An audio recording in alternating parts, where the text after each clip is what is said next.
ഇപ്പോൾ ഷോൺ ജോർജിന്റെ road show നടക്കുകയാണ് കോട്ടയത്ത്. നമുക്കതൊന്ന് കാണാം.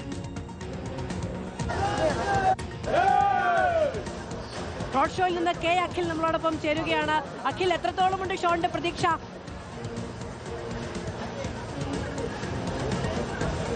മധു, നമുക്ക് ആ ദൃശ്യങ്ങൾ തന്നെ ഒരു കാണാൻ കഴിയുമായിരിക്കും. എന്തായാലും അതായത് വലിയ രീതിയിലുള്ള തിരക്കതിനിടെ ഒരു ഏകദേശം 5000-ത്തിലധികം വരുന്ന പ്രവർത്തകരെ BJP പ്രവർത്തകരുമായി തന്നെയാണ് ഷോൺ ജോർജ് റോഡ് ഷോ നടത്തുന്നത്. പാലായിൽ വലിയ പ്രതീക്ഷയെ വെച്ചുകൊണ്ട് മുന്നോട്ട് പോയി ചെയ്യുന്നുണ്ട്. എന്തായാലും നമുക്ക് ഷോൺ ജോർജ് വാക്കുകളൊക്കെ കേൾക്കാൻ വരുന്നു. എന്താണ് പാലായിലെ പ്രതീക്ഷ?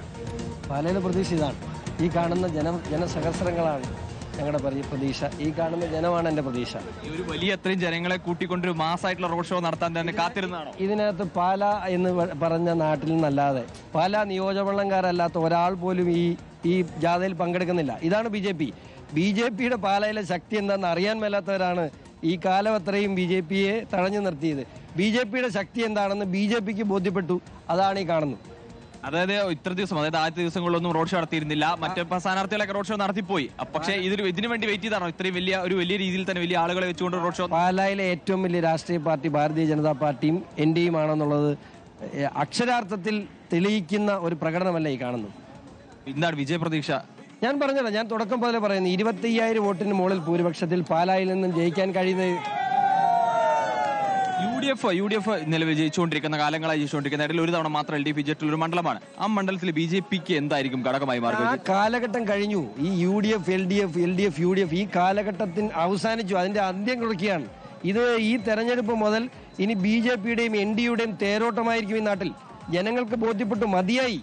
ഞങ്ങളെ ക്യാമ്പയിൻ ചുമ്മാ നടത്തിയല്ല, മതിയായി ജനങ്ങൾക്ക്. അതാണ് അതിന്റെ യാഥാർത്ഥ്യം. ജനങ്ങൾ മതിയായി എന്ന് പറയുമ്പോൾ അപ്പോൾ കേരളത്തിൽ എത്ര സീറ്റ് പ്രതീക്ഷിക്കുന്നുണ്ട്? അങ്ങനെയാണെങ്കിൽ ഞാൻ പറഞ്ഞല്ലോ, 86 സീറ്റ് ഞങ്ങൾക്ക് വിന്നിംഗ് പൊട്ടൻഷ്യൽ ഉണ്ട്. നമ്മുടെ കാൻഡിഡേറ്റ്സ് എല്ലാം പ്ലേസ് ചെയ്തിട്ടുണ്ട്. ഒരു 10 ദിവസത്തിനകം നമുക്ക് അതിന്റെ ഇതറിയാൻ പറ്റും. എങ്കിൽ പോലും മികച്ച സ്ഥാനാർത്ഥികളെ അവതരിപ്പിക്കാൻ കഴിഞ്ഞിടത്തൊക്കെ BJPക്ക് വിജയമുണ്ടാകുന്നുള്ള എനിക്കൊരു സംശയം. LDFന്റെ UDFന്റെ സ്ഥാനാർത്ഥികൾ പറഞ്ഞത്, ഞങ്ങൾ NP ആയിരുന്ന കാലത്ത് LDFന്റെ സ്ഥാനാർത്ഥി പറഞ്ഞ വികസനങ്ങൾ നടത്തിയിട്ടുണ്ടെന്ന്, UDFന്റെ സ്ഥാനാർത്ഥി പറഞ്ഞു ഇവിടെ കഴിയാവുന്ന എല്ലാ വികസനങ്ങൾ നടത്തിയിട്ടുണ്ടെന്നുള്ളത്. അങ്ങനെ പരസ്പരം ഒരു വികസനം പറഞ്ഞാൽ മുന്നോട്ട് വന്നത്. പിന്നെ എന്താണ് ജനങ്ങൾ? പാലാ ടൗണിൽ മൂത്രം ഒഴിക്കാൻ ഒരു മൂത്രപ്പുര പോലും ഇല്ല. അതാണ് ഈ പാലാ ടൗണിന്റെ അവസ്ഥ. ഈ തൊട്ട് അപ്പുറത്തോട്ടൊന്നും പോയി നോക്കിയാൽ അറിയാം. 2 പാലങ്ങൾ അന്തരീക്ഷം നിൽക്കാൻ തുടങ്ങിയിട്ട് 8 വർഷമായി. പാല വികസിപ്പിക്കുന്നുണ്ട്. ഇവർ തമ്മിലുള്ള രാഷ്ട്രീയ പോരാട്ടമല്ലാതെ പാലായിൽ ഒന്നും നടന്നിട്ടില്ല. അതാണ് അതിന്റെ യാഥാർത്ഥ്യം.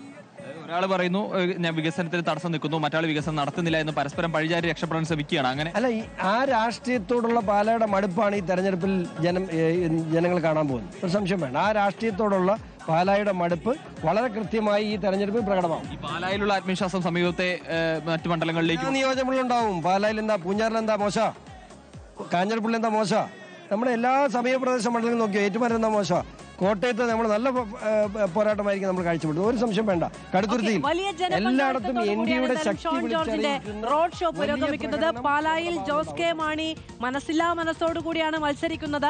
ഇത്തവണ പാലായിൽ എന്താണ് BJPയുടെ ശക്തി എന്നത് കാണാൻ പോവുകയാണ് എന്നതടക്കം പറഞ്ഞുകൊണ്ടാണ് ഷോൺ ജോർജ് ഈ മത്സരത്തെക്കുറിച്ച് വിശദീകരിക്കുകയും ചെയ്തത്. വലിയ ആൾക്കൂട്ടമുണ്ട്. കഴിഞ്ഞ ദിവസങ്ങളിൽ മറ്റ് മുന്നണികളുടെ സ്ഥാനാർത്ഥികളൊക്കെ റോഡ് ഷോ നടത്തിയിരുന്നു. ഷോൺ ജോർജ് എന്തായാലും താൻ ഇത്തിരി ലേറ്റ് ആയെങ്കിലും ലേറ്റസ്റ്റ് ആയി വരും എന്നുള്ളതായിരുന്നു ഈ റോഡ് ഷോയിലൂടെ പ്രഖ്യാപിക്കുന്നത്. എന്തായാലും വലിയ ആൾക്കൂട്ടത്തെ നമുക്ക് അവിടെ കാണാനും കഴിയുന്നുണ്ട്. അഖിലാണ് വിവരങ്ങൾ നൽകിയത്.